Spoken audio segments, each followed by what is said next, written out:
Good evening. It is I and her. And we are here at the crib. And we don't really know exactly what we're doing because we haven't done one of these in a long time.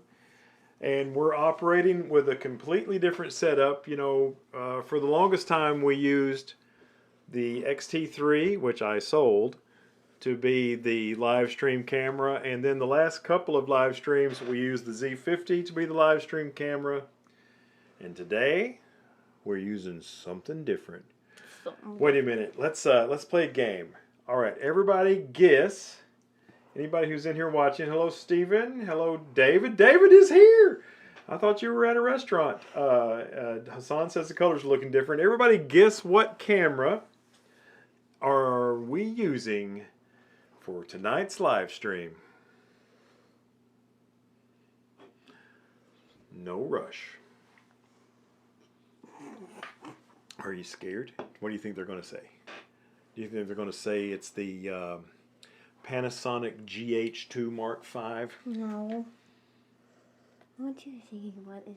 Oh, the kitty cat. LFPG 100 says Z50. Christopher says iPhone 11. Steven says Canon. I have used the last two live streams have been on the Z50 with the kit lens, the 16 to 50 kit lens. But tonight we are using something different. Based on those blacks, going to say Canon, says Hassan. Just got the Pentax K3 Mark III. Really enjoy. Oh, Ray! Ray had to spoil it. Did I tell him? You must have told him. I told him. Ray spoiled it. Way to go, Soldano. Ray is exactly right. And you know what? I'm not sure that I told him. Maybe he just he heard me in the background say ultra wide, and I think maybe I told him I was going to use the Z6. But this is the Canon Z6 with the Canon Z6. The Canon. Wait a minute. Hang on. Reboot. I gotta turn this computer off.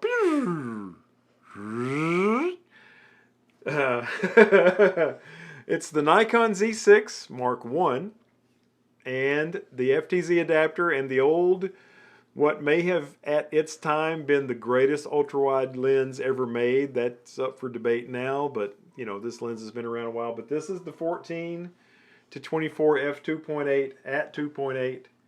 And let me show you what you can do with this thing. Right now we're at 20 millimeters. What?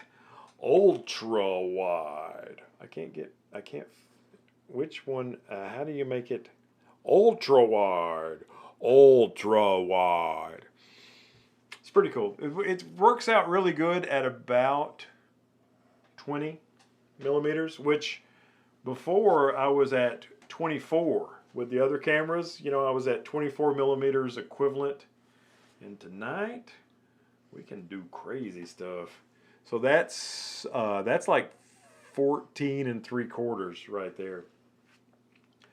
And the autofocus on the Z6, the face detect autofocus, it always, and all cameras, by the way, not just the Nikon cameras, the Canon cameras, the Fuji cameras. It doesn't matter what camera you're using. It's going to pick Heather's face because these computer programmers, not only do they pick the face, they pick the cutest face. So that's why my face is never picked. So, I mean, it doesn't matter where I'm at in the frame. Heather's going to be in focus.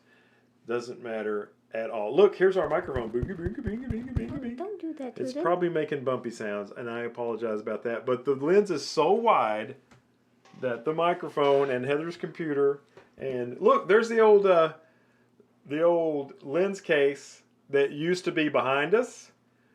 Now you can, with this lens is so wide, you can see where I moved it to, and right over here. That's my plaque for Most Improved Driver in the Chattanooga Region Sports Car Club of America in 2003. There's a smashed and melted Rolling Rock that Ron got me for Christmas or birthday, one of those. That's that over right there is a Tullahoma Autocross Fastest Time of the Day plaque. So You're getting to see it all. Up here on the top of this chest of drawers full of socks and underwear is my charging station for all of my batteries. So there you have it. Now Hassan says, no worries, Phil. You're just cute in a different dimension. Another dimension, another dimension, another dimension. Hey, there's Woody. No worries, Phil. You're cute in another dimension. Hello from Chicago. Hey, George. What's happening? And everybody, I apologize. You know, not only are we a week late, but we're a week and 2 hours late. And I had pretty much all but decided we're going to do our live stream tonight. We're going to do our live stream tonight. We're only going to be a week late, and we're going to do our live stream tonight. And then our favorite little musician, Amber Fultz, announced that she was going to be playing at the 1885 restaurant. And there's, excuse me, there's two of them in Chattanooga. There's one that's way away in St. Elmo. And there's one that's really close to us here in Ooltewah, 37363. And we said, well, we can't miss that. So we went there and, well, we had a pretty good time. Amber sounded great. And we drank 2 pitchers of beer. So this could be a little... Why are you pointing at me? You helped. I helped, but I'm sober now. Me too. Are you saying I drank more than you? Bob's. Huh. Okay. Hey, speaking of he drank more than her, we've got a video coming up. We haven't even finished it yet, and we went to Wanderlinger Brewing. That, and we did a video where we made, and Heather, it was Heather's first time ever doing live music photography.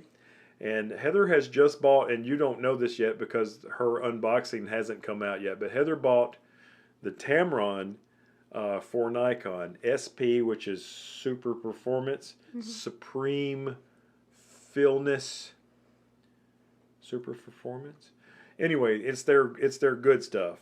It's a Tamron lens, and it's a 45, not a 50, but a 45 millimeter f1.8 for Nikon. And she bought one of those used, and we're going to have an unboxing of that lens coming up a little bit later. No gas around anywhere, what he says. Might as well watch this. Yeah, people around these parts are putting gas in plastic Target bags with gas pouring out and they wonder why their house is burning down. But anyway, so Heather used that lens for her first live music ever, and she also used my old, I've had it for a long, long time.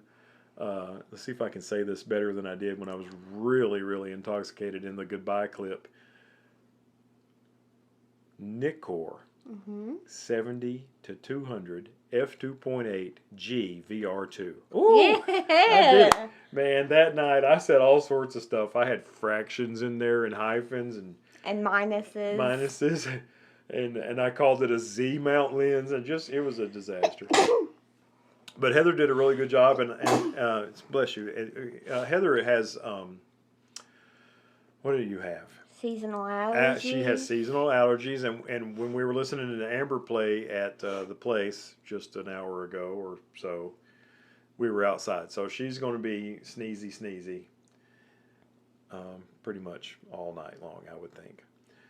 But I used the Canon R6, and I have purchased just a ridiculous amount of lenses, and that night I used a 50 millimeter 1.8. The 24 to 70 2.8, can you believe I bought that? And the 70 to 200 2.8. So that'll be a pretty good one. That video has gone viral about the plastic bag and the gas. Yes, it really double has. bag. Yeah, you better double bag for sure.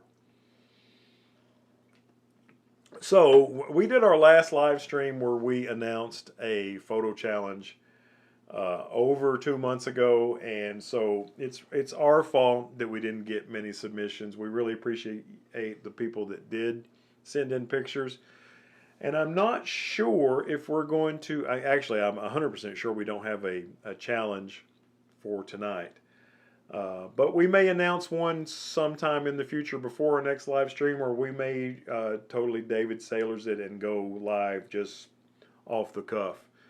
I like that. I like the way he does that. Oh, Christopher says, where do we submit photos? And that is Phil, Phil, stream, Stream, pics, Pics, philstreampics at gmail.com is where the pictures go. But we've already imported them. So, what's been going on with you? Just doing stuff? Are you ready? Healing. Yeah. Oh, yeah. Heather is, Heather broke her foot or injured her foot not very long ago. And again. And, I've been rolling her around. We went to Gibbs Gardens, and let me tell you, we had never gone to the mansion or the manor. The manor house. The manor house. We've been, this was our third trip, and in our first and second trip, we had never gone to the manor house. And we decided to go to the manor house when Heather was in a wheelchair. And to go to the manor house, you have to roll up a zigzagging gravel path to the top of this really big hill. Really big. And I rolled her all the way up that hill in the wheelchair. It was awesome. It was worth it. It was a lot. It was awesome. I felt so bad. It was totally fun. I didn't mind it. It was. I was enjoying the. I'll get you to bring me beers months from now and not feel bad about it. Yeah. Sort of a thing. Oh, Hassan missed the photo submission. Most people did because we announced it like 9 weeks ago, and everybody was like, well, we'll get to that later. No problem. Yeah, so that makes sense. We don't have a whole lot of pictures tonight, but we got a lot of stuff to talk about. And what I want you guys to do now, because apparently I drank the better part of the 2 pitchers of beer that we had, is ask Heather questions. And our latest video has 1,100 views in like 36 hours. And a lot of the comments are, wow, Heather, your pictures look a lot better than Phil's, even though Heather is using... Mine don't look better. Even though Heather is using a $1,300 lens and an $800 camera, and Phil is using a $2,600 lens and a $2,400 camera. So, ask her how she did it. I don't...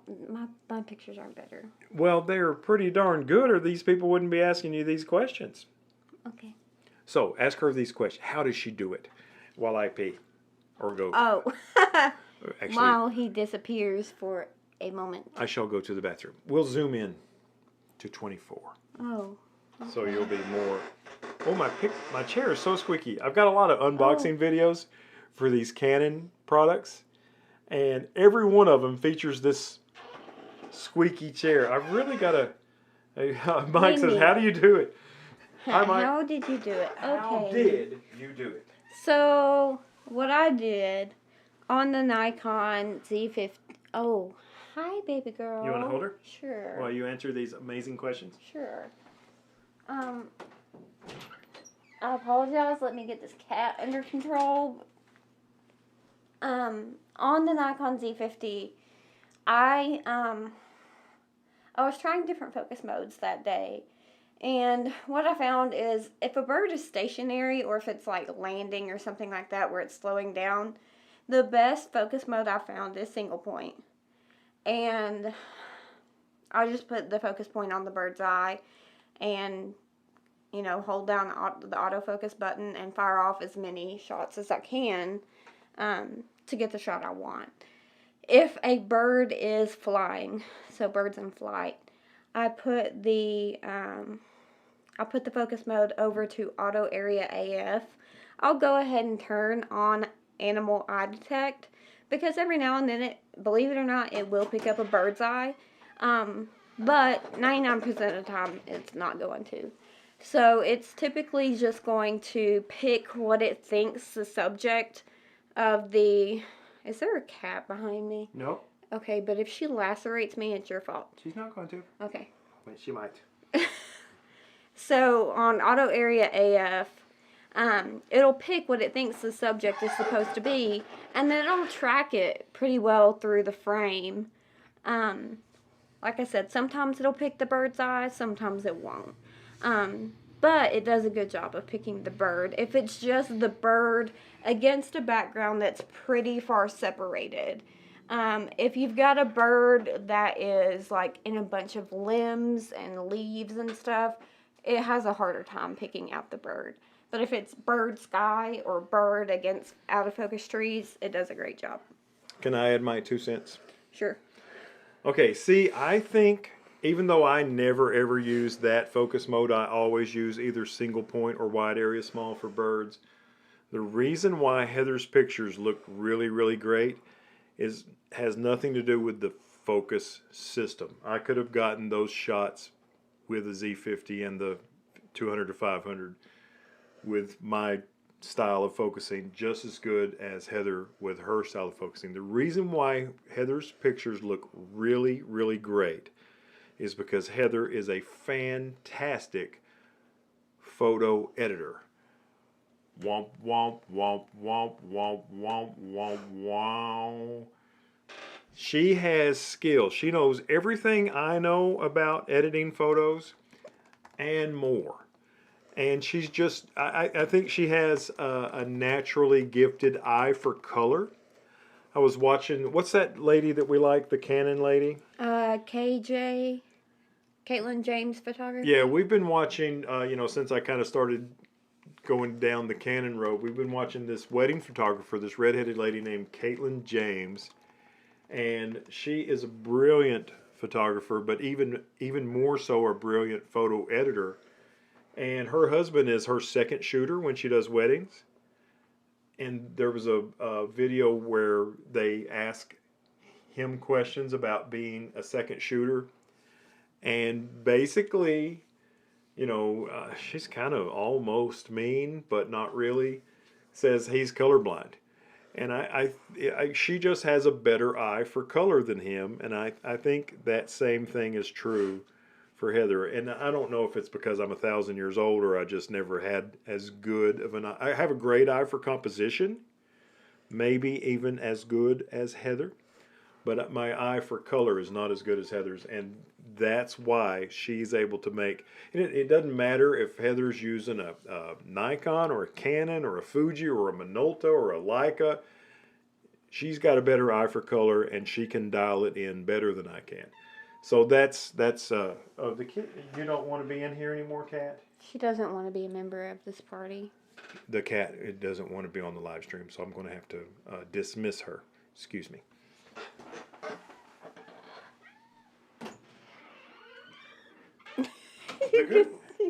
What? You could see her dart. You could see her dart out the door. The good news is, if I've got a photograph that's really important, I mean really, really important, I can say, hey, Heather, can you fix this for me? Because she can do it. She's got a better chance. Now, we did some live music photography that night that I drank all the beer in the greater Chattanooga area. All the beers. Heather drove home. And, were you able to save any of yours? I mean, I worked hard and I was able to kind of get one where it looked normal, but it just didn't make sense to have one that was a color photo. Same thing here, and I was kind of the same way. And even the one or two that I got pretty close with split toning and what's the new name for split toning? Color grading and all sorts of white balance changes and all that stuff. Even the one or two that I was able to get pretty close, they still looked a little wonky. This place has fuchsia. And what's the other color lighting? They have green, too. They have fuchsia and green lightings mixed. So the first thing you do is you put your white balance all the way to warm. Am I doing that backwards? Your white, yeah, it's all the way to warm. And your tint all the way to green. And then that's as close as you can get without doing some other stuff. I mean, it's just really, it looks cool when you're there, you know what I mean? Because your eyes can convert these horrible colors to... They were so bad. But when you're looking at a photograph of things made under those lights, it's terrible. So we converted them to black and white, and then that was Heather's first time ever shooting live music, and she came out with some really, really great pictures. She was worried that nobody liked her stuff. Well, the difference was I sent the link to my photos to the band themselves, to their Facebook page, and then the band shared my photos, so my photos got more more instant gratification than Heather's did. But it wasn't because Heather's photos weren't great. It's because Heather's photos weren't shared. So you know that's what happens.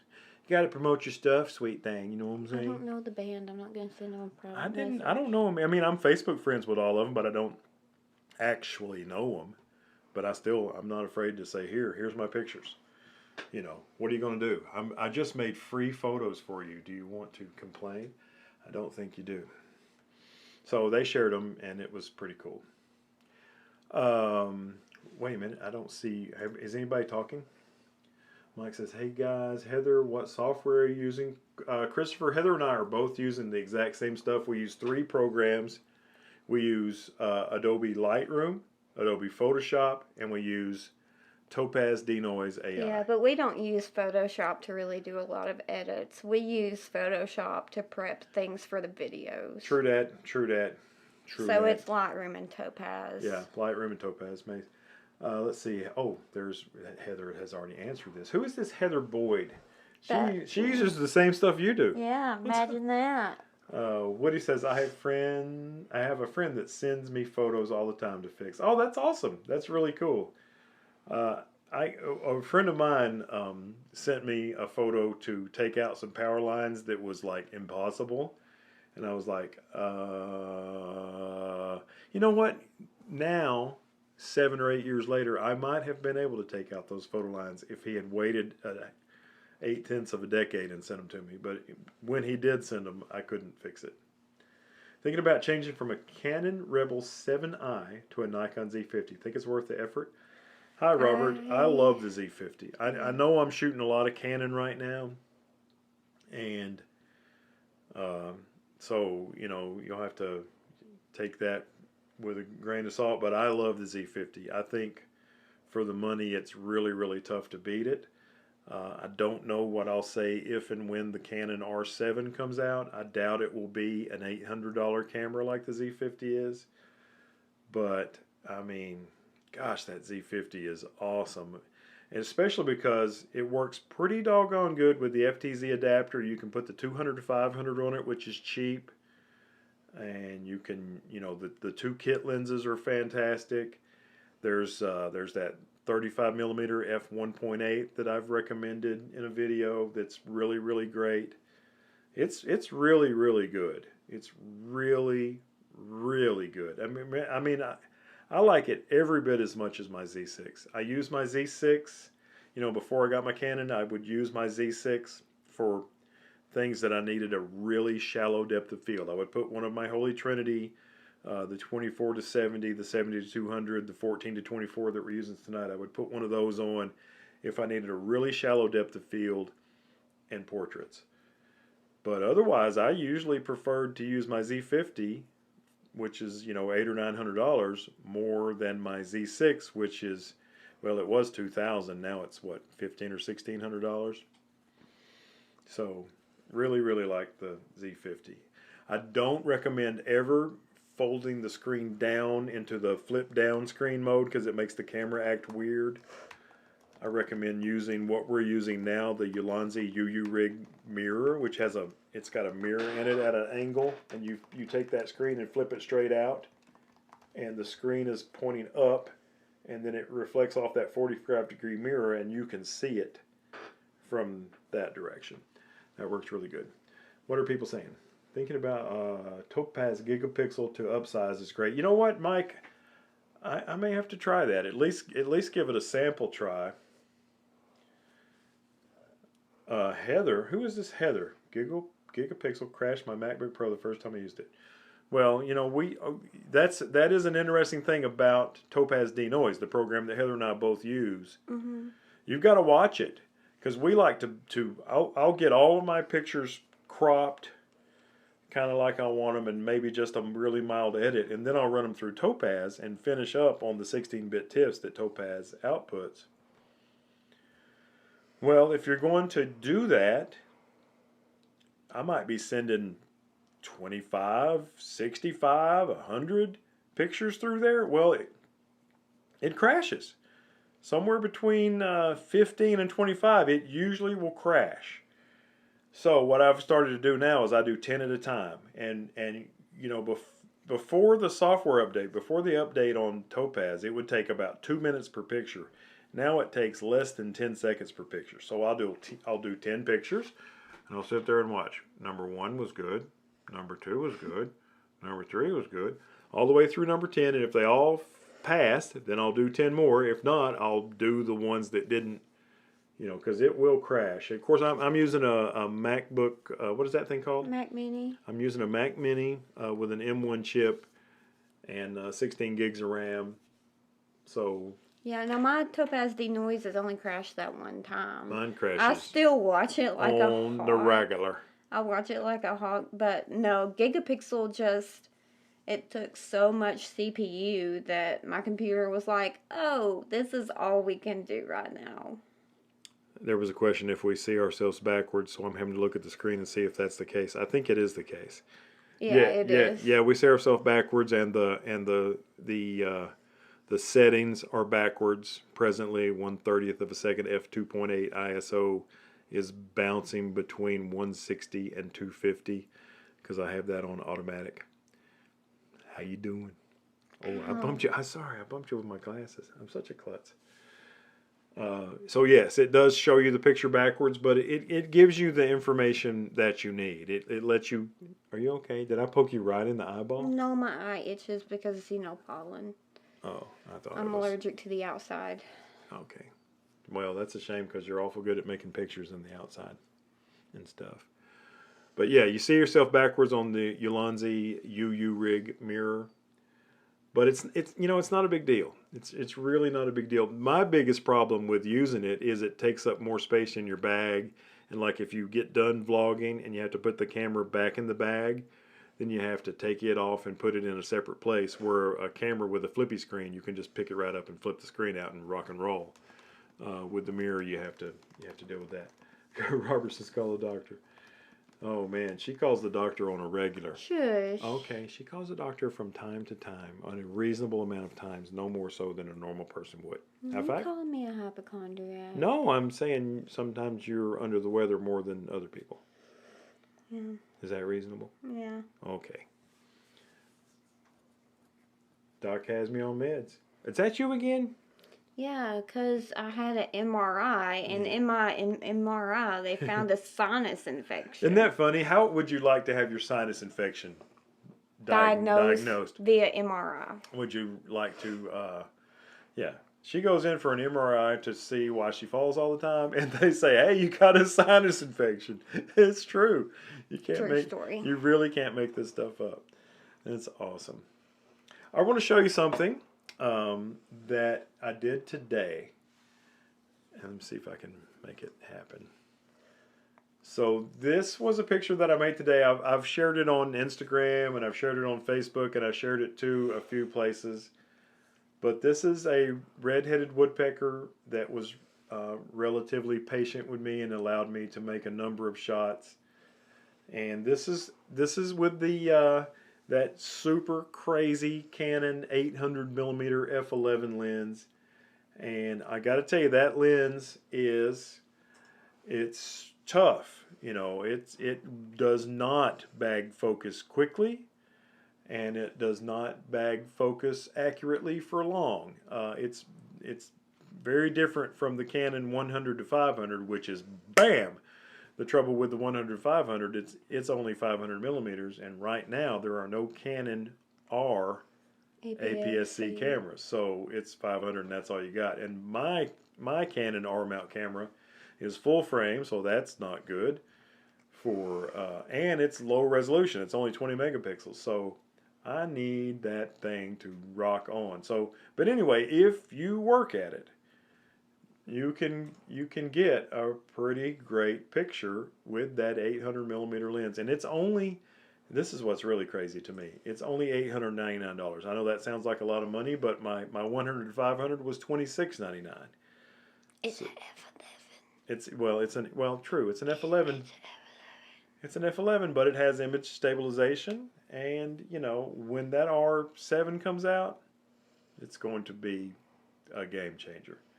I truly believe that. But I guess this may be and of course, today was a really good day for bird photography. I haven't even edited all the pictures from today, but I have a feeling today is the video from today at Harrison Bay State Park with the R6 and the 800 f11 is going to be a really good one. I can't wait till y'all see it.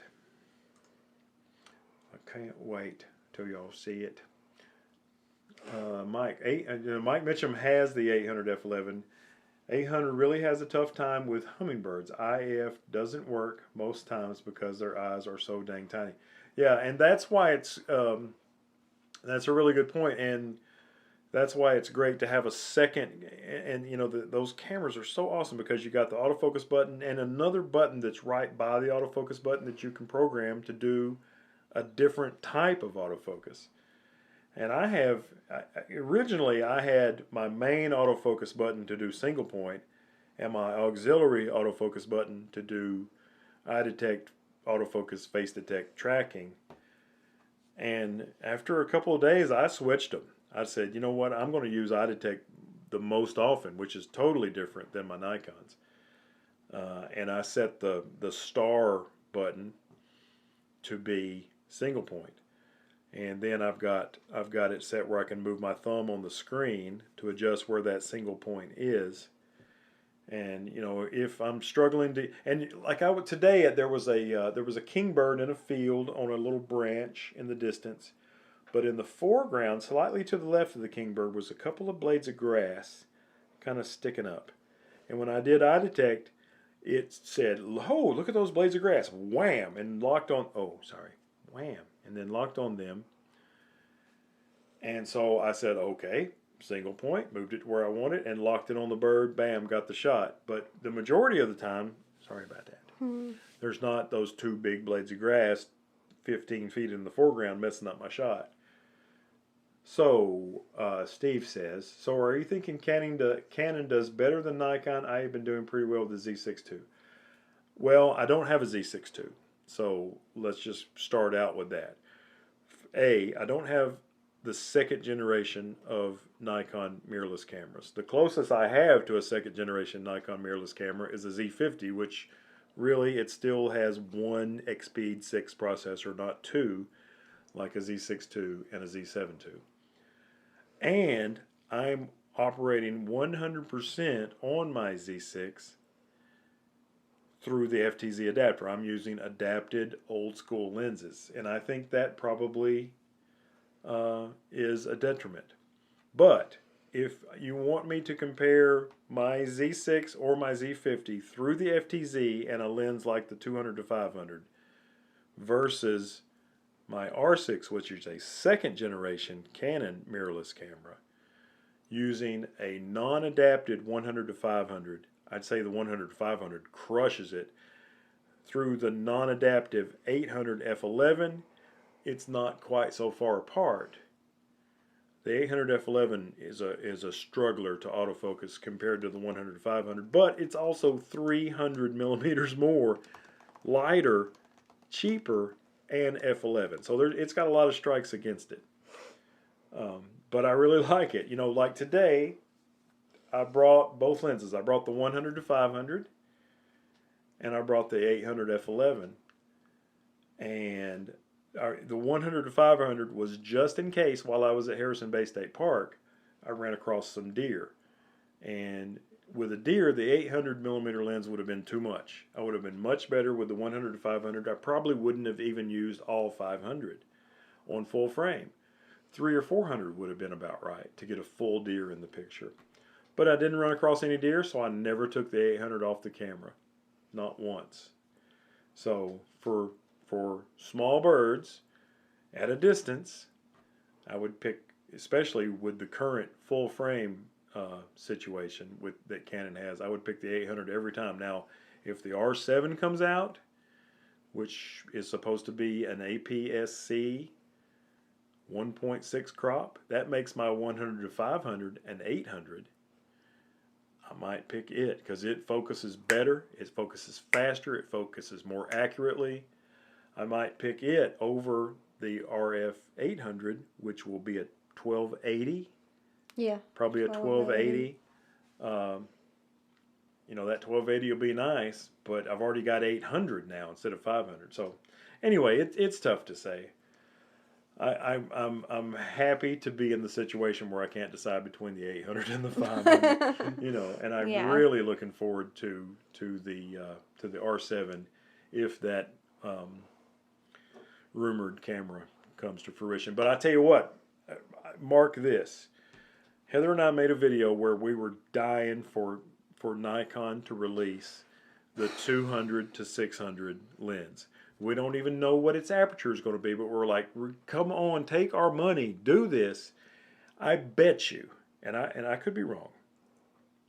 I've been wrong 1,000 times, but I bet you Canon will come out with the R7, which is not even on their roadmap. It's just a rumor. Before. I bet they come out with that before Nikon releases the 200 to 600. They're killing me. And you know, whichever one comes out first, I'm buying. But if the R7 comes out first, I might not buy that 200 to 600. Because what do I need it for?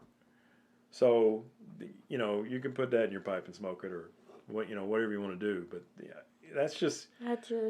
I love Nikon. I've been shooting Nikon for over a decade. But come on, guys, quit dragging your feet. Let's get this thing going. Yeah. You know, if you guys had your stuff perfectly rocking and rolling, and you were like the guys instead of the guys, I bet I wouldn't have ever bought that Canon stuff. So, you know, when the D500 and the D850 came out, and there was no such thing as mirrorless, or mirrorless was in its earliest stages and it was basically garbage. Nikon had the best cameras in the world. Well, it ain't 2017 anymore. So, anyway. What happens in 3 years? I still like Nikon though. We're shooting on Nikon right now. Did I mention that? Mm-hmm. Wait a minute. Ultra wide. That's the 14 to 24 f2.8G, the low end of the Holy Trinity. All right, it's time for more questions for Heather. More questions for Heather? Yeah. Oh, you weren't gonna. Oh wait. Oh, is there one? Yeah. How do you rate Nikon 500mm f4 against the 200 to 500 5.6 for quality and use in bird photography? Okay, I've got your answer. The 500 f4 without a teleconverter is vastly superior unless you need a close minimum focus distance. But to me, you know, I know if you plug this into some sort of graph that measures sharpness, it'll come out that the 500 f4 is sharper than the 200 to 500. But my old blind eyes with these glasses, they can't tell the difference. I can't tell the difference. To me, the 200 to 500 for $1,400 or however much it is every bit as sharp as that $8, $9, $10, $11, $12,000 500 f4. Where the 500 f4 beats it is two ways. The background. The beautiful out of focus background on the 500 f4 blows the 200 to 500 away severely. And the 500 f4 will take that 1.4 teleconverter. It'll take the 1.7 and the 2 teleconverter as well, but it'll take the 1.4 teleconverter and still work really, really, really good. So then you got a 700mm f5.6 that works well. The 1.7, it works not well. The 2.0, it works even less well. But the 500 f4 with a 1.4 teleconverter is a rock star. Now the reason I let it go is because I'm 54 years old. That thing is heavy. And it weighs a freaking ton. You know, I'm all about, hey Heather, why don't you use my 200 to 500 instead of that Tamron, which is a great little lens. Instead of that Tamron 18 to 400, if you're needing the long end of that lens every time, why don't you use my 200 to 500? And I'll carry this anvil, this freaking boat anchor 500 f4. Well, all it took was a few days in Hilton Head of me carrying that thing on long hikes, because I wouldn't carry it on long hikes. When it was just me and there was no amazing Miss Heather as my photography sidekick who kicks my ass, as you guys tell me on the regular. If there wasn't that situation, I would carry the 200 to 500 if I had to hike more than 100 feet. You know what I mean? If I wasn't shooting out the window of the car or I had to hike, you know, from here to the bottom of the hill, with the big lens. I would carry the 200 to 500 because the big lens was too big. So anyway, I sold it. So that's how it goes. All right, are we ready for? Oh, have you tried focus stacking with this Z50? Yeah, you did it. Hilton Head. What did I focus stack? You did. Oh the yes, tracks that's in the exactly ground. right. I used the 16 to 50. And I pointed it kind of down at 16 millimeters, and I got the really cool contours of this beach at low tide, and also the way in the distance was in focus as well. And I used focus stacking, but I'm not a good focus stacker. That particular situation happened to work out really good, but I'm not very good at it. Okay. There was another question. You want me to wait until No, you're let's back? do it. Out of all the camera you've both used, mirrorless or not, what was your favorite? Well, right now my favorite's the R6. Yeah. But I think maybe of all time, and maybe it's just because it's so cheap and so great. Z50. The Z50 is Z50. awesome, dude. I mean, that camera is so great. You know, it there's room for improvement here and there, but it's 800. Is it $897? I'm sure it's something like It's that. cheap. I mean, how did I miss that question? I don't know. How much is the Z50? With the kit lens, it's $929. Just the body gets $699. Yeah, but that's saved $150. Oh, that's refurb. So I think it's regular. Oh, that's a refurb. I think there we go. $856. $856. So it's really probably $859. Yeah. Yeah, I mean that is a freaking steal. But trust me, and I don't know if you guys have watched my first lens to buy video. Get the 16 to 50. Get the 50 to 250. Get the FTZ adapter. And how much is it with those three things? Let's see. The 2-lens kit with the FTZ. The 2-lens kit without the FTZ is $1,096, Yeah. and they're out of stock. Let's see. Used to be right here, build bundle. Oh, so now it's 100 extra bucks for an FTZ. It used to be 46 for a while. Yeah. To me, they should include them. Oh, that reminds me, we've got to unbox something when I get back. Oh, okay.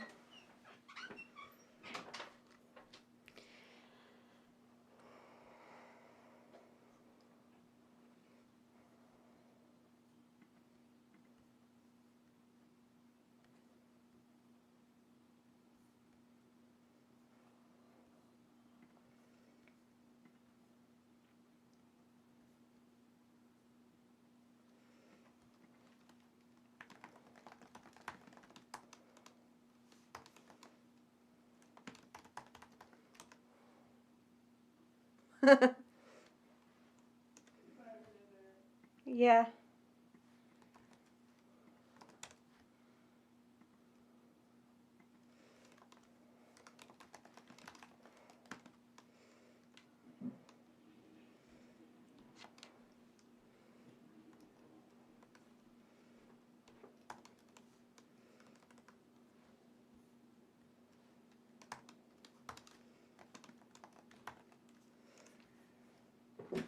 Okay, what are you laughing about? Ray commented, "Quick, chug his beer." Don't chug my beer. You're welcome to one. I'll bring you one if you want one. I'm good. I don't know. Okay, so let me ultra wide us. No. Ultra wide. So, some of these videos have already happened. Some of them haven't happened yet, but there's like the unboxing video of the R6 and the unboxing video of the 50mm 1.8. And I think this comes out pretty soon. The unboxing video of the 800 f11 and the unboxing video of the 100 to 500 and 2/3 of the Holy Trinity. We got the 70 to 200 and the 24 to 70. All those unboxings have gotten their own video, but I've got an unboxing to do right here live for you folks, but I'm going to need a knife. Pardon me.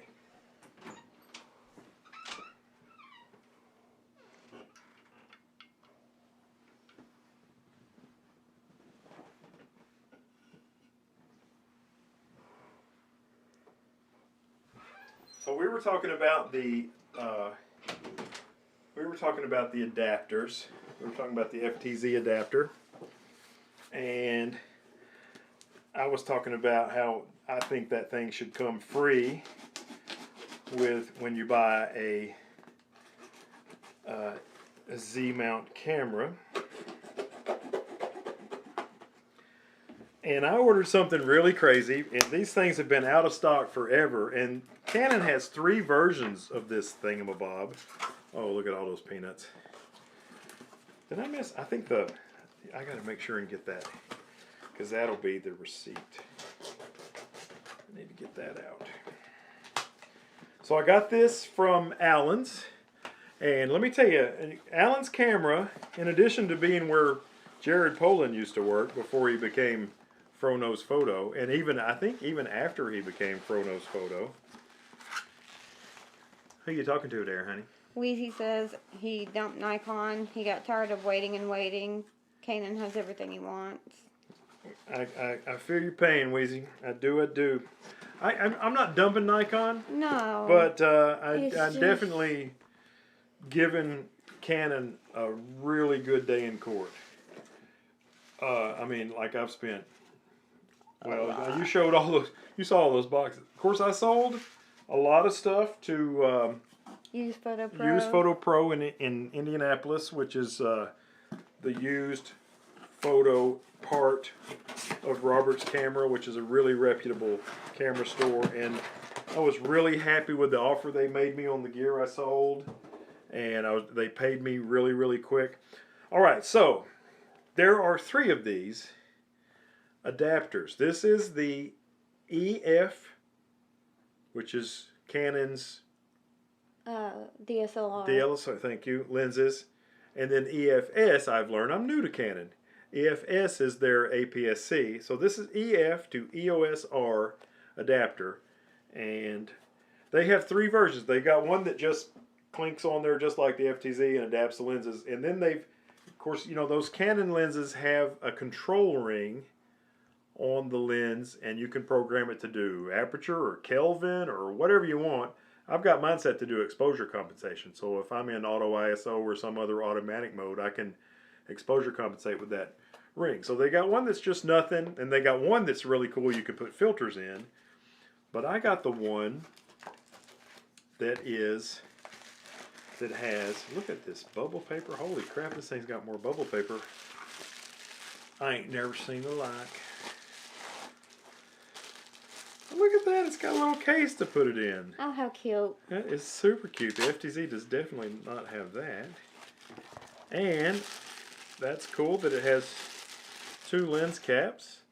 So there it is. You undo this side and hook it up to your R-mount camera, and you undo this side and put your EF DSLR lens on there, and you can run it. And this one has the control ring. The control ring, so you can adjust. I'll have mine set to aperture. Now the reason why this purchase is funny is because I do not own a single EF lens. Not one.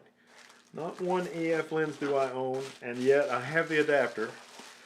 But there's a chance, because right now I don't have an ultra wide lens. I've bought a lot of glass, but I don't have an ultra wide lens, and I don't think I need the f2.8 ultra wide. I just don't, because I don't do a lot of low light ultra wide shooting.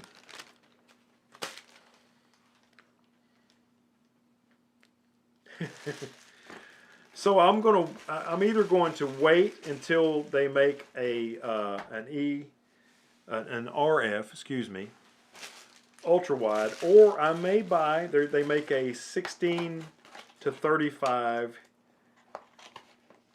f4 with image stabilization, and in order to operate that lens, I need this. So anyway, there it is, an unboxing live right here on the channel.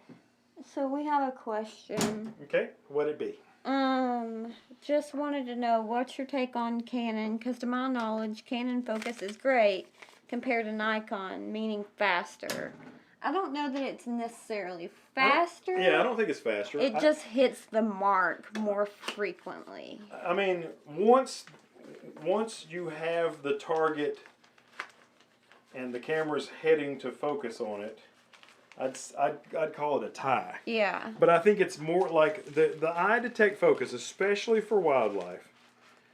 You know, if you're operating with a Nikon camera, you need to take I guess we need to clarify Nikon mirrorless, because like a yes, D500. yes. Well, a Nikon not mirrorless camera doesn't have eye detect. Right. So, you know, this is 2021. We're talking about mirrorless. With the Nikon, it will not, in most situations, I think Heather's had some luck with this, although it's not rated for it, it will not wander over and find the bird's eye. It just won't do it. It's not designed to do it yet. No. I think eventually they'll do that, but the Canon will. You know, if you got a bird, tweet, tweet, tweet, tweet, tweet, tweet, and you press autofocus, He's such a good bird. It'll go, and then the focus point will land on the bird's eye. It's crazy. And then you start shooting. Now there's like some situations, like I mentioned before, if there's something in the foreground, it might decide that that's more important than this tiny bird in the background. But you know, this is the R6 is the first camera I've ever had where I can leave the camera in some other mode besides one where I tell the camera by moving the focus point around, I want you to focus here. I've never had a camera like that before. Now my Nikon camera, the Z6 and the Z50 can do that with a dog or a cat or a person from pretty close. From what I understand, the Z6 II and the Z7 II can do that with a person from further back. But they're not rated to do it for birds, and bird photography is important to me.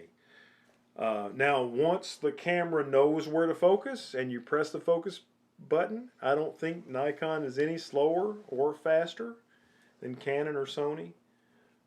But the Canon, I know nothing about Sony. They're a consumer electronics company. They make video games and televisions. So I would prefer to invest my money in a camera company like Nikon, Canon, Fuji, Pentax, Minolta, something that's not Sony. That's just me. Do we have any more questions, madam? No. All right. Well, maybe we should. Are we sure we don't have any animal eye detection? Yup, that's my point. Yeah. Yeah, that's the one I read to you. I gotcha. Yeah, you know, I mean, it's it works pretty doggone good. I mean, it's not infallible. I don't want to claim it's the end all be all of autofocus, but it's definitely the best I've ever used.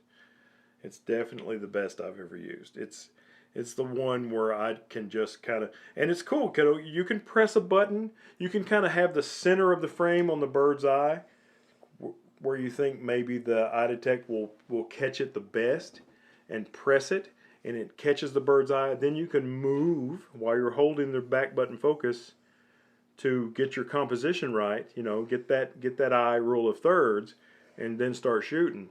It's cool. It's really pretty neat.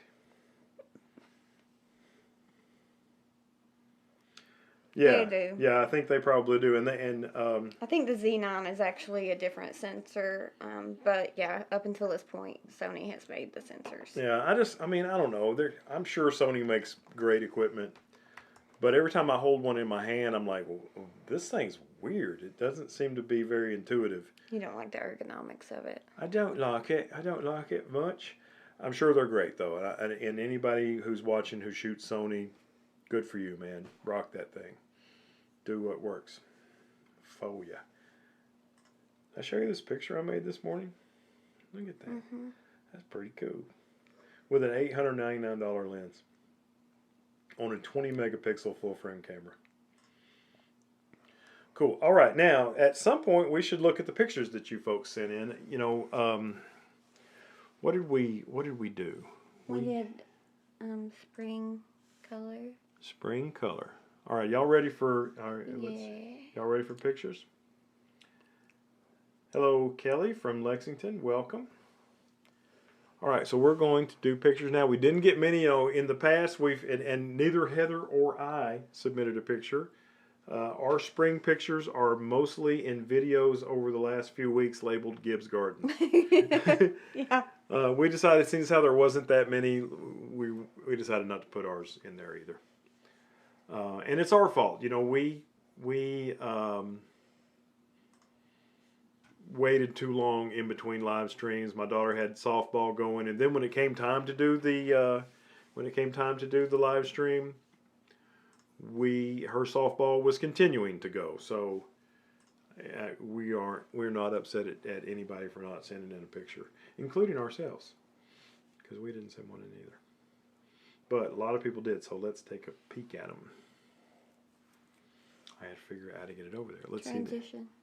Oh, yeah. Thanks, pal. All right, here are the 18 photos. And look at all those colors. I love springtime. I love springtime photography. What are you doing over here, sister? Nothing I gotta add. Did you leave us? No. Oh, you got an ad in the middle? Yeah. Oh, sorry. I need to set that to where it doesn't do ads in the middle. That's messed up. Okay, so let's start with this photo right here. Oh, I do it every time. Every time. Let's start with this one. This is Dana Garrett, #1. And what are we looking at? F8, ISO 64. That sounds like a Nikon Z7 or Z7 II or D850. I don't know any other cameras that'll do ISO 64. 50mm 1.8. That's beautiful. Is that a redbud? Probably so. You think that's a dogwood, you think? Yeah, definitely. You know what this reminds me of? What? This reminds me of when we went to that place in Alabama, and there was these small little barns like this right on the side of the lake. Yeah. DeSoto Falls. DeSoto Falls. Yeah, just upstream from DeSoto Falls, there's some small boat houses. They're like that. Let's see if we can find her email, or this email. Dana Garrett, right there. Right there. Oh, thank you. Did I do the wrong one? Yeah. I do that a lot. During a photo outing to southern Indiana, I tried to get back to the basics and use only a 50mm prime. I usually use zoom lenses. Me too. It was a good challenge to try something different. Nikon D850 with the Nikkor 50mm f1.8G. That's a lens both you and I know and love. And that D850 is my good buddy Ray's favorite camera. And that is beautiful. I really like that. I like this tree in the foreground's got all the vines on it, and then the hill has other vines. I guess this is ivy. I don't know what this is. There's some ivy growing up the side of this, whatever it is. It's just cool. I like everything about it. The stuff on the hill looks like it almost could be like periwinkle. You think so? Yeah, it's beautiful. It's well maintained. I mean, this thing is obviously really, really old, but it's been painted relatively recently. And look at that old school looking, almost a traffic or street light hanging off the top of it. Somebody's thrown a rock and busted it right over here. See it? That's a shame. What's wrong with people? Okay. That was cool. I'm getting ready for the next one. Oh, crap. The one above that is 2 of 2. Thanks, pal. All right, Spring Challenge. Indianapolis, home of Robert's camera, experienced a late snowfall in April. Image taken at Eagle Creek Park in Indianapolis. Nikon D850 with the Nikkor 35mm f2D, a screwdriver lens. Wow. Also, I'd like to thank you and Heather for hosting the photo challenges. Thank you. Thank you, Mr. Dana Garrett. That's cool. You know what I like the most about this picture is the blue sky in the background. A lot of times, if you see a snowy photo, the sky will be just really 100% overcast and there won't be any color to it. But I really like that blue. That's really cool. I like that a lot. Yeah, that's awesome. Thank you, Dana. I love white snow on those pink. It's probably a red bud. Oh yeah, yeah, you're exactly right. I didn't notice that. That's awesome. Poor tree. I bet those red buds are hurting about right now. Yeah. We have a red bud tree that we planted in the backyard as just a twig. We actually planted. Did we plant 2 or 3? We planted. I think we planted 4 red buds. I don't think it was that. It was just 2. It was- Yeah, I- it's 2. However many it was. Anyway, only one has survived, but it's doing pretty good in year 2 of being out there. We planted like 10. Yeah, I got. Was it 10 or 12? I got 10 trees and 2 crepe myrtles. So a total of 12. We planted the crepe myrtles in pots to let them get a little bigger and then plant in the yard.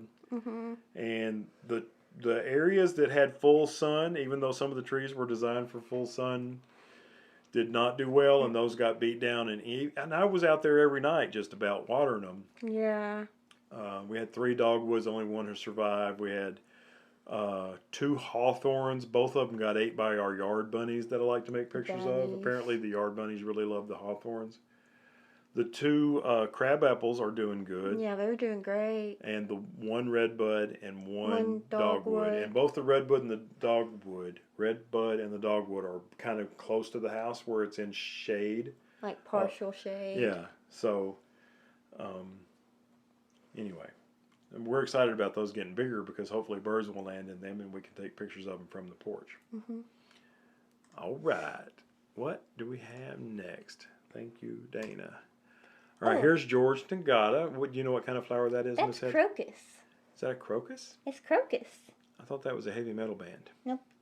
Did we take pictures of crocus? The first time we went to Gibbs. I think ours were shaped different than that. Do you think so? It's because ours were still kind of like. That's look at the beautiful purples and whites and is that orange or yellow? That's orange. It's really pretty. Let's see if George had anything to say about that.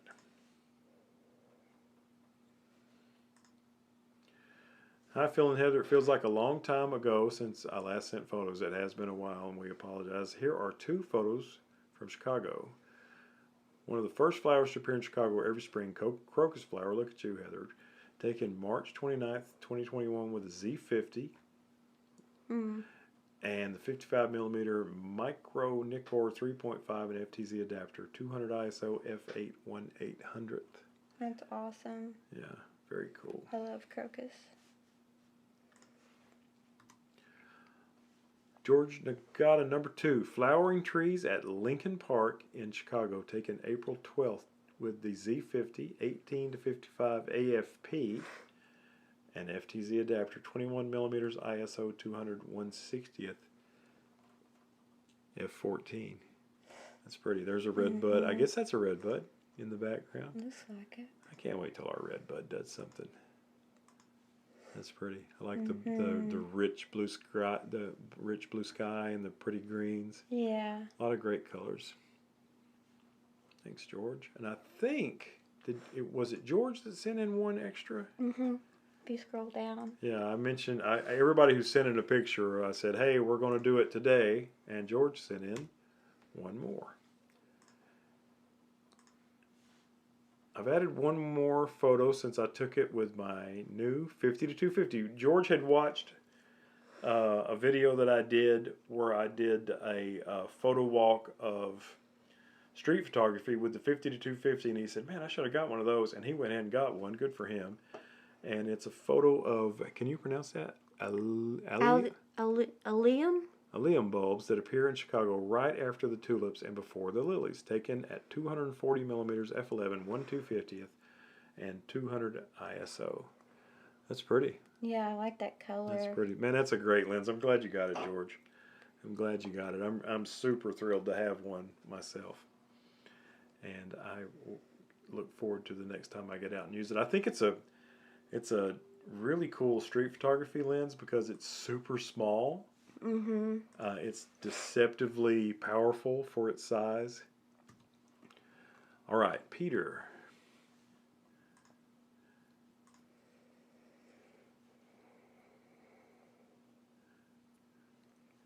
All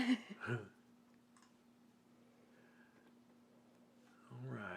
I'm not sure what these are of, but they're definitely beautiful. I love those purples. And you know, not a lot is in focus, and I like that. You know, Yeah, I do it too. gives it a kind of a dreamy quality about it. It's really cool. I'm not sure. We don't have settings. Oh, Heather's googling. It's a crocus. Heather says that's a I crocus. thought it was a crocus. Okay, it's a crocus. Or there's a lot of different kinds and shapes and sizes of crocus, I guess. Yeah. But that's really pretty. It's really, really pretty. Thanks, Peter. Oh, somebody's being mean. The inside joke is I struggle with Blue Jay photography for whatever reason. So a lot of times people send Blue Jay photos. And this one looks like it's been in the rain. Yeah, it looks like it is raining. Yeah, this was made with a 600 f4. Holy smoly. At only 1/350th of a second. I like that whenever you can get a sharp photo and use a smaller number here than here. That's really cool. Man, Blue Jays are awesome. They're smart though. You know, they're elusive, like a crow is elusive. You'll see a crow, but try to get one in your shot. It's a little easier at places like Cades Cove, where people drive by 100 cars a day while they're sitting on the fence post. But anyway, that's cool. And that is dogwoods. That's a nice mature dogwood tree. We've got two dogwoods in the backyard. One that we planted and spent $1 billion for that almost died, but it's coming back. And another one that was one of those tiny little, just a twig, and it's doing pretty good. But we don't have any mature ones like that. That's cool. That's pretty. Look at the warm colors over here. Yeah, I was going to say I like this part of the frame. And that's at 600 millimeters, 600 f4. Oh, wow. That's cool. Yeah. Now you're making me miss my 500 f4 because that's what those big lenses can do. The backgrounds are just splendid. Like you had made it with a really, really great portrait lens, like a 85 1.4 or that 105 1.4. They can really, really make a beautiful background. Any lens can make a sharp foreground, but not a lot of them, or not as many can do that. So that's pretty. And there's a pink dogwood. This one is with the 85 1.4. See, that's what I was saying. The 600 f4 can render a background like an 85 1.4 can. So that's really cool. And that's a pink dogwood. I almost thought about buying a pink dogwood this year, but I don't know. Are they as hardy as a white? I don't know. One? I don't know. They're cool though. It'd be neat to have one. But we would need to, in the area where we haven't planted trees yet, we would really need to wait till it was super mature, because that area the sun just beats them down. Dogwoods are usually, they're a short tree with tall trees above them. Yeah. Kind of keeping them in shade a little bit. And we don't have tall trees above to protect them. That's pretty though. Thank you, Peter. Stephen of Knoxville. I actually don't know if Stephen lives in Knoxville, but I know he went to UT. So that's pretty cool. Let's see if I can find him here. I missed right there. There we go. All right, thanks again for hosting Photo Challenge. Sorry I won't be able to join the live stream. Busy with activities. Maybe you can do it today while we're late. The first picture is of daffodils along a greenway, and those are really pretty. Kind of reminds me of Gibbs Gardens. Oh, he lives in Farragut. And that's with the 24-70 f4 at 7.1 and 70 millimeters. Only 1/60th of a second, but they're tack sharp. My trouble with trying to take a picture of a delicate flower like that at a slow speed like 1/60th is it's hard to find them. I mean, it must have been a really calm day. You know what I mean? Yeah, because usually they'll be wobbling around in the breeze. Yeah. With their petals acting like a sail, and they'll wobble. But that's nice and sharp. Oops. I press a wrong button. And this one, This is Trillium. Trillium. Now, I've photographed Trillium, maybe not quite as pretty or exotic of a Trillium as that, but you remember when we were on Cade's Cove Loop? I was like, I thought you took it at Cade's Cove. Yeah, and it was kind of a yellow one instead of a white one. Mm-hmm. That's cool. That is with the 24-70 f2.8. Mm. And I don't know if that's the Z one or one like mine. But either way, it's cool. Yeah, that's a beautiful flower. Beautiful. I've never seen a Trillium like that. I've seen a Trillium, but not one like that. Yeah. It's like an exotic Trillium. Ooh! Oh, Phil likes a pano. You know, I don't like panoramas. Third picture is a handheld panorama from the lookout tower toward Bird Mountain. The hike up to the lookout tower is 3 miles with 2,000 foot elevation gain. I had to work for that one. 24 millimeters. He doesn't say how many shots, but that is beautiful. That's a really nice pano. You know, I've done, I did two. I did 2 panos the other night with my new R6, and both of them, I mean, they stitched, but they failed to stitch perfectly. So that means they failed to stitch at all. And I was at 24 millimeters, and I was using the kit lens, and I think it's got some distortion. I should have stopped it, closed it down to about 35, and it probably would have been fine. But that's beautiful. That's really nice work there. He said it's 5 shots. 5 shots. Oh, cool. Yeah, I like the, with it being a cloudy day like this, it's interesting to see the shadow and bright spots on the mountains. I think it adds depth and interest. Yeah, I like that. It'll take my computer. Yeah, it won't have to load. It'll take my computer a while to open. But there's a ton of detail. Let's see. That thing is 13,115 by 3583. So there's a lot of resolution in there. That's cool. Yeah, that's awesome. That's cool. Thank you, Stephen. Go Big Orange. I tried. Did you throw up in your mouth just a little bit? Just a little bit. You've got to get used to that. We're going to be doing a lot of Knoxville activity. Nope. Oh well. All right. Here's Tim C. Al. Oh man, I never can remember his thing. But I follow him on Instagram. Me too. He's awesome.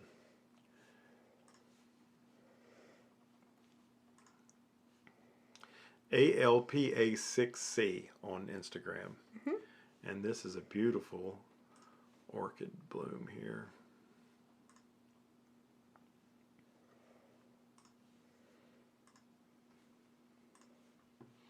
Although for some reason I can't seem to find it. Tim C. Orchid bloom.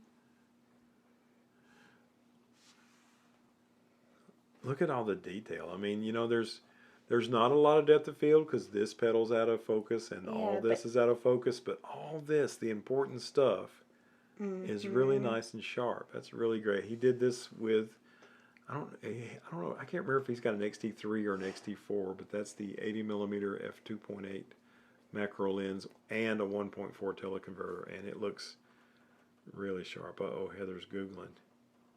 Moth orchid. Moth? Moth orchid. It does almost look like an exotic moth, doesn't it? Yeah. It's beautiful. Beautiful. I love the colors. I like the bluish greens in the background.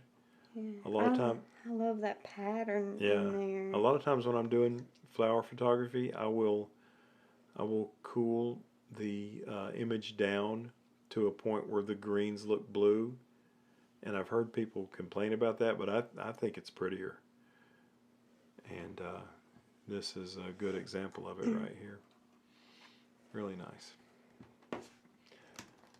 Oopsie, on the wrong monitor. Oh, those are pretty.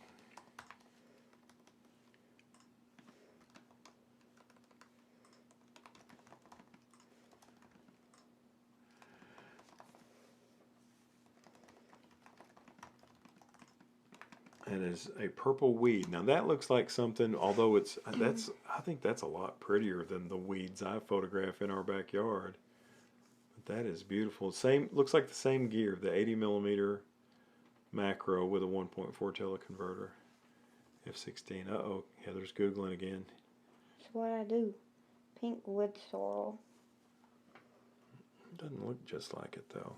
But whatever it is, it's absolutely beautiful. I love the really, really dark background and the bright but still soft light on the flowers.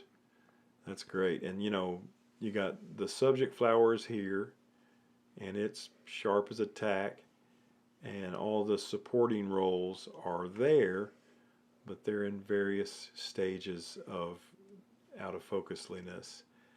And man, the depth of this, the color of this, the lighting of this, the black background. I am fond of that one, Tim. Yeah, that's awesome. Everybody follow Tim on Instagram. You'll be glad you did. ALPA6C on Instagram. He posts, it's usually wildlife photos. He does some really cool macro stuff too. But anyway, a lot of cool stuff. All right, now we got Turner Randolph.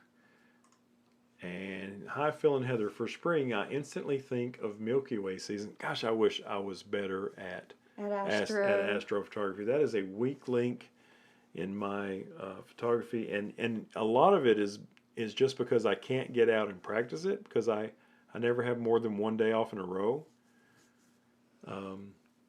So anyway, maybe that's just an excuse. I'm not good at it, but I wish I was. And this is really cool. Okay, get back to reading. This was the first time I was able to capture the Milky Way core of 2021, and it was a brutal night. Whew. 38 degrees and what felt like 60-mile-an-hour winds. See, maybe that's why I'm not good at astro. I'm too much of a wuss to handle that. Made this one pretty tough, but I was able to come home with an okay image. Looks pretty outstanding to me. Let's full screen that bad boy. Whoops. Yeah, this is fantastic. The foreground isn't what I had in mind. I think the foreground looks cool. Yeah, I like the lines. But with the condition, it was good enough. The picture was taken on the top of the Cherryhala Skyway. Now, Heather and I spent the night on the Cherryhala one time trying to do astro.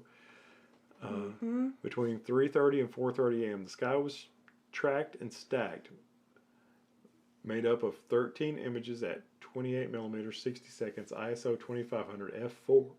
The foreground was 28 millimeters, 15 seconds, ISO 2500 f4, and a bright flash for some light painting. The images were combined to create a two-shot vertical panorama with a square crop for the gram, with conditions getting better every day. I can't wait to see what the summer has to offer for night photography. As always, thanks for the content and happy shooting. That's cool. Yeah, that's a pretty sweet pano right there. And let me see here.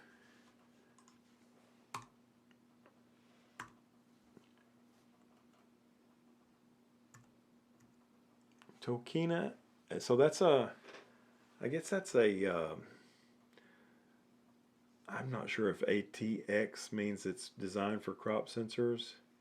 16 to 28, at 28. Whatever it is, it's cool, man. That's cool. Yeah. That is really, really cool. Great job, Turner. Thanks for sending that in. That is not exactly what I meant by springtime photo, but I like it. Yeah.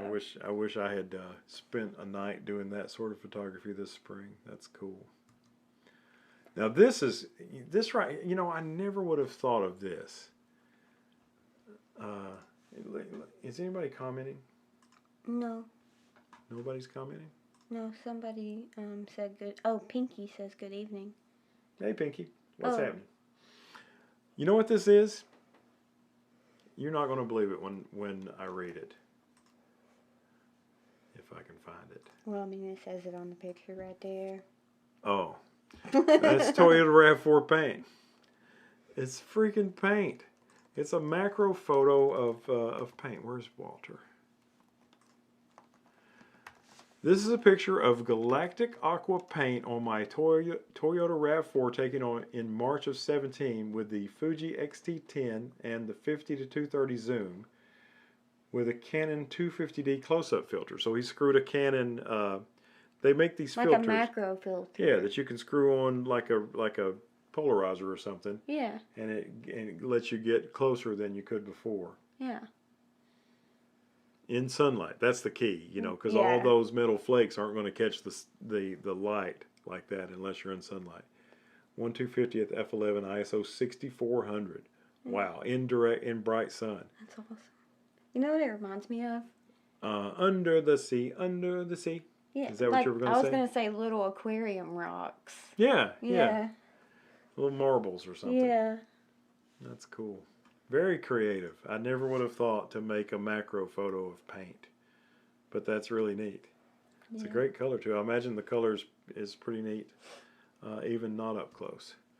All right, here we have Walter at 40.7 millimeters with the kit lens, the 18-55, which I hated to let that lens go, but if I was selling my XT3, there was no sense in keeping it.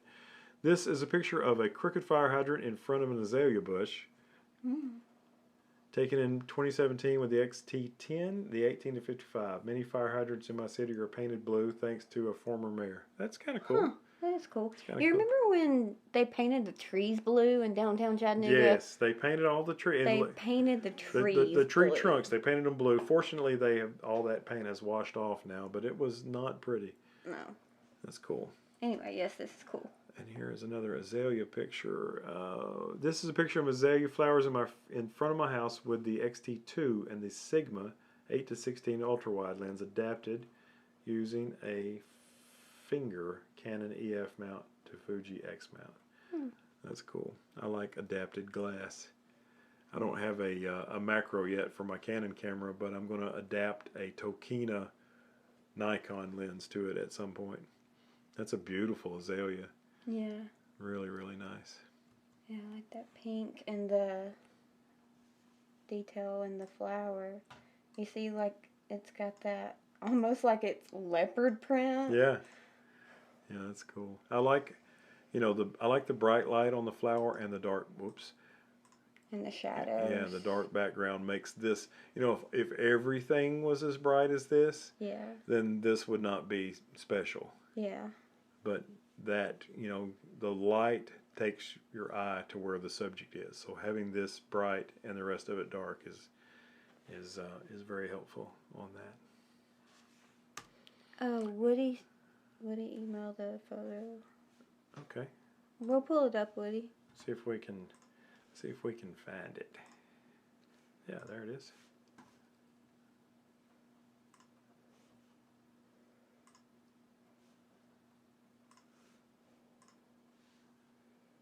Oh, that's pretty.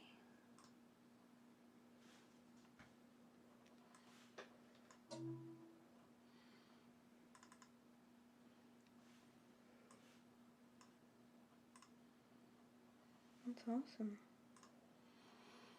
Okay, bear with us, Woody. We're about to get it. It's on the screen. Oh, it is on the screen. Yeah. Hey, there it is. What is that? An iris? Yeah, it's an iris. I don't think I've ever seen an iris that is so white in one portion and so deep purple in another portion. Yeah. Most iris I see are kind of all one color. Let's see what he says. Phil, watching your stream tonight, I took this today with the D500 and the 500 PF. That is such an awesome, groundbreaking lens. Wish I'd remember the stream topic way back. No worries, Woody. Thanks for sending one in when it came to your mind. Because, hey, Heather and I, neither one sent one in. Yeah. So, what are you going to do?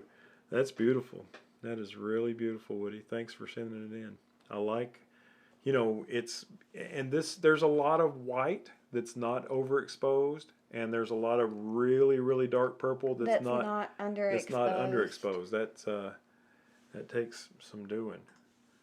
Faux show.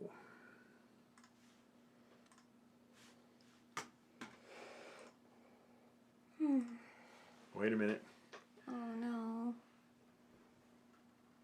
Oh, we were already ultra wide. Ultra.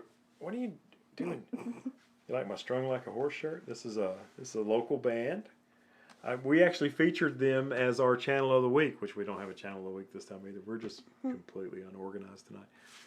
But support local music is what this shirt is saying. What do you think about that? They're going to be Wanderlinger Brewery. Yeah, that is having a thing. When is it? June something? Yeah. Anyway, Strung Like a Horse is going to headline it on the Friday night of the 3-day weekend. And I don't know if we'll be able to go or not. We may have my daughter, and it's 21 up, so might not be able to go. But if so, if we can go, we will certainly. Although they're starting to be not only just local, they're on CMT now. Are they on CMT? Yeah, they got a. I don't know who their record deal is with, but they're.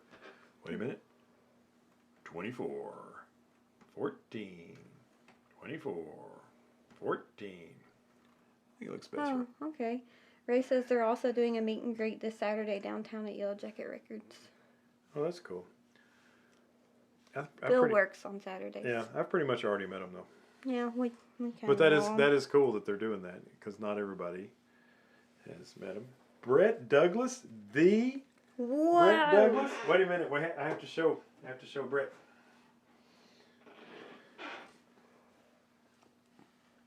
I can't tell if it's in focus or not. Hey, Brett, look at this. Ooh, Canon R6. Wait a minute, Brett. Keep looking. Keep looking. Whoa. Whoa. 100 to 500. Keep looking, Brett. Wait a minute. Whoa. 50 millimeter 1.8. Keep looking, Brett. 800 millimeters of f11 slowness. Wait a minute. Wait a minute. Wait a minute. 24 to 70 f2.8. Whoop whoop. Wait a minute. 70 to 200 f2.8. Whoop whoop. It's a fact, Mr. Douglas, I have lost my mind. You will be assimilated. Resistance is futile. But hey, Brett is a Canon guy, brilliant photographer, probably my original photography mentor. He used to just mercilessly tell me that my work was shitty in my first 2 or 3 months of photography, and deservedly so. But Brett, a Canon man to the core, he actually rented the Nikkor 14 to 24 2.8 and adapted it to his Canon DSLR. And ironically, Brett, we're using that. We're using the 14 to 24 2.8 for this live stream. Ultra wide, not ultra wide, ultra wide. So there you have it. Of course, Woody, I sold $5,800 worth of camera gear and a boat. He sold the boat. I sold our boat because I sold it. We weren't using it that much, and you know what? I was kind of over it, honestly. We've been on the water, or I've been on the water every summer since 2007, and there's more and more people at the boat ramp, and they are less and less capable of successfully launching a boat in a manner that does not make me want to kill their ass. So it's good that I'm 54. I'm too old to be doing. There's a lot of work involved with getting a boat launched and landed and put in the garage, and I was ready for it to go. Do you want your beer? Oh, yes, I do want my beer. Thank you, madam. I hid that. You hid it from me? Mm-hmm. We hid it from you. I haven't finished this one yet. When you went to the bathroom. I should really get a cold one. Uh-oh. What does that say? Oh, yeah, show it. It's fine. Yeah. Thank you, the one scene dude. Appreciate that. Kill their ass. Yeah, that's what you said about the people at the boat. Well, I mean, the boat ramp. I didn't mean it like I actually want to physically do that, but people are really inconsiderate at the boat ramp. You got a boat ramp that's 2 lanes wide, and you got a family blocking the boat ramp, sitting there on the boat ramp looking at their pictures on their phone instead of getting out of the way so the line of 10 trucks can trying to get down there and launch. get their boat in the water or out of the water. That, or you'll have somebody break down. Oh, yeah. And then the car next to them can't figure out how to land their boat on the trailer. It's just, you know, and it's there was a boat that broke down on an island about 2 miles from the boat ramp, and I made the horrible mistake of helping them. So then they were able to limp their boat back to the boat ramp, and it took us like an extra 30 minutes to land our boat because they were taking up space at the boat ramp. Anyway, what does they say? No good deed goes unpunished. Yeah. But boating was cool, and I still reserve the right to occasionally rent a boat. But there's no sense making a boat payment and a boat insurance payment and all that kind of stuff if you're not going to do it every weekend. And we like photography too much to do boating every weekend. We bought a membership at Gibbs Gardens. We've been to the zoo. You know, none of those things would have been possible if we were deciding to go to the lake every weekend.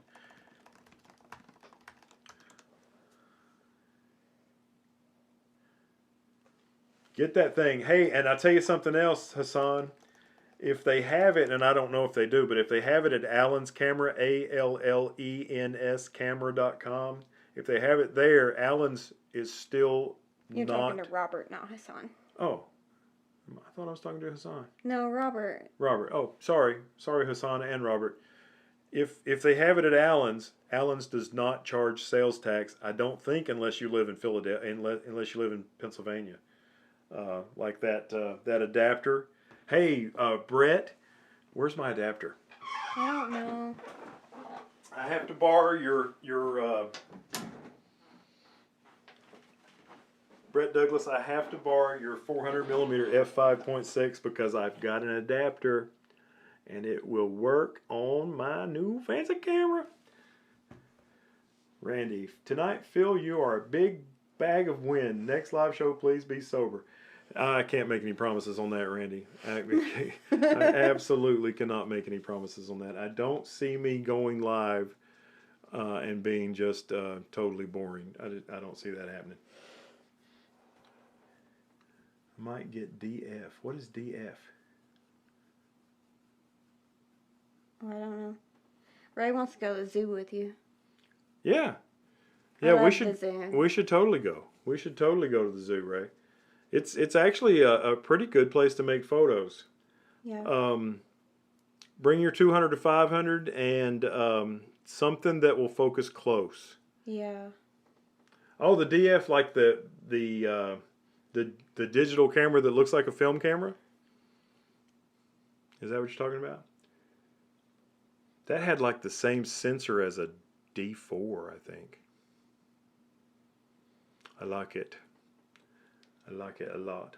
I'm not sure if it has any video capabilities. I think they still sell them.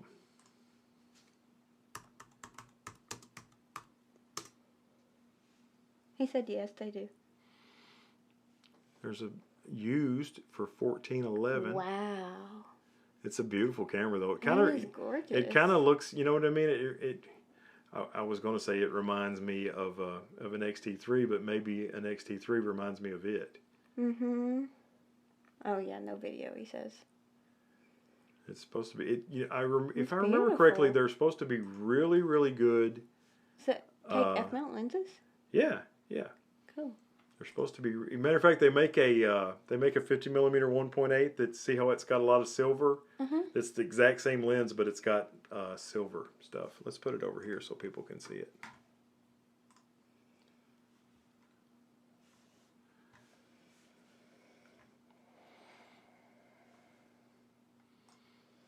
There's the beautiful Nikon DF. I don't know if they still sell them new. Do you think they still sell them new? No. Yeah, Christopher, they have snow leopards at our zoo too. I couldn't get a good picture of it, but it was pretty. Yeah, they've got. I did get a good picture of the jaguar though. It's right here. They've got snow leopards. They've got. You should. I don't have access to that. You should point it at the screen. Here, I'll text it to you. Yeah, this photo that I'm going to show you of Heather's is through glass. But you text it to me or email it to I me? texted it.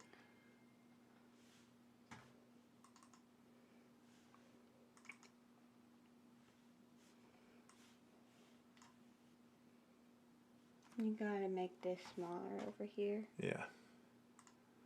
Got too much stuff going on.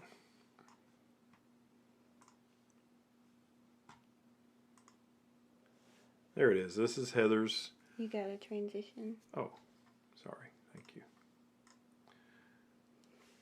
I guess I need to make that big again. Yeah. There you This go. is Heather's photograph through glass. That was with the Tamron 18 to 400. 400. Yeah. Yeah, that turned out pretty good. You know, and there are some areas where the light is a little wonky, and that's because she was shooting through thick enough glass to keep that cat from killing you. Yeah. But it's really good. I didn't get a single shot of it up close. By the time I was able to start seeing it good through the camera, it was far away. So Heather definitely, as usual, got the best shot, didn't you? I like the kitty cats. Yeah. And what else do they have? They've got those. The peacocks. Oh, the peacocks were our favorite. We absolutely went The crazy peacocks. about the peacocks. They were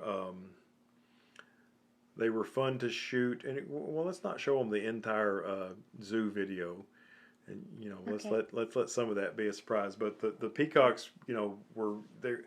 We had shot them before, and their head and their little dinky donkeys on top are really cool looking, even before they're doing their giant display thing in the background. But we got some display pictures, and it turned out that kind of a up close, don't show the whole display shot was the way to go instead of trying to get the entire bird in the frame. Yeah. Anyway, we like the zoo. We like the zoo. Who was that wanted to go to the zoo with? Was it Ray? It was Ray. Ray wants to go to the zoo. Oh, I closed my window, didn't I? Yeah. What am I thinking? Yes, Ray. Go to the zoo with us. Some Sunday. Just let us know what Sunday you're available and we'll all go. It's cheap. Yeah, it's $15. On the weekend it's $15. I think through the week It's like it's like 12. yeah. That's the Chattanooga. We're talking about the Chattanooga Zoo because we're Chattanooga people. You guys should check out The Bronx. the zoo in New York. Boy, wouldn't that be something? Yeah. See, Ray says he's going to force himself to use the Z6 too. Mm-hmm. Shoot, dude, that's going to be your favorite camera. Oh, the giraffes. You know the giraffes, of course, because I'm used to seeing them at Disney's Animal Kingdom theme park, and man, they're great there. But Heather was able to find a good background. I was not, and she got just kind of like a headshot of the giraffe with nothing man-made looking in the background. Mm-hmm. So it looked really, really cool. But I was trying to get a different shot, and my shots always had it kind of ruined the shot because it looked so trapped in a cage. Yeah. But I've managed to get some full body head to toe shots of a giraffe at Disney's Animal Kingdom theme park from a bouncing truck that it was worthwhile. The cats in the zoo will stare at their reflection in the camera lens. Okay, baby. Let's go. Are you sleepy? Yeah. What time is it? 9:24. Oh, we are. 9:40. Sorry. We are past Heather's bedtime. Hey, thanks everybody for tuning in, and we hope you have a great evening. And as always, what do we say? We look forward To seeing you in the next one. We Yeah, had that question come up, but Do we have another question? Adios. do we color calibrate our cameras? Do we color? You know what? That is Or my next monitors. thing. I definitely need to do that I did mine. because Well, I didn't because I'm on a MacBook Pro, but I color calibrated my external monitor. do you have a device? Well, I used what MacBook does. They have a way you can do it just on the computer. You know how to do that? Uh-huh. Well, then why are my two monitors not color calibrated? We have to do that immediately. No, I have to go to bed. Okay, so tomorrow. Yeah, I really need that because I've got two monitors and the white balance is different on both of those. Oh, little Tom Sawyer. No, not tonight. Um, And yeah, that needs done because sometimes my pictures, like when Brett used to critique my pictures a decade ago, my white balance would be off by 100 miles, and even I could see it if I had looked at it better. But now it's pretty close, and I need these monitors to be exactly right. So maybe if I can't see it, you can help me see it. BH169. Google that and see what that's all about. Okay. Okay. Adios, amigos.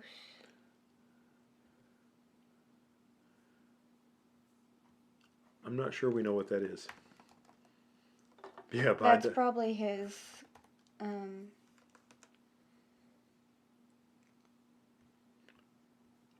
probably his color code or something he had to balance that. I gotcha. I gotcha.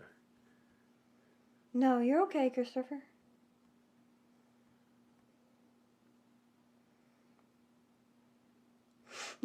Robert says, "Don't do this again anytime soon. I can't afford it." Did you order the camera? Did he order it? I don't know. Oh shoot, I didn't guide you towards any expensive ones. Yeah, we gave you the cheaper one. Yeah, the Z50 rocks for not a lot of money. All right, everybody. Thanks for tuning in. We look forward to seeing you next time. We don't know when our next live stream will be, and we don't know whether or not we will do a photo challenge for the next live stream. That's gotten to be a little bit stressful having to have the live stream exactly at this time because, life goes on and I'm responsible for not just me, but Heather might have something she has to do and my daughter might have something she has to do, and those things take precedence over my silly YouTube channel.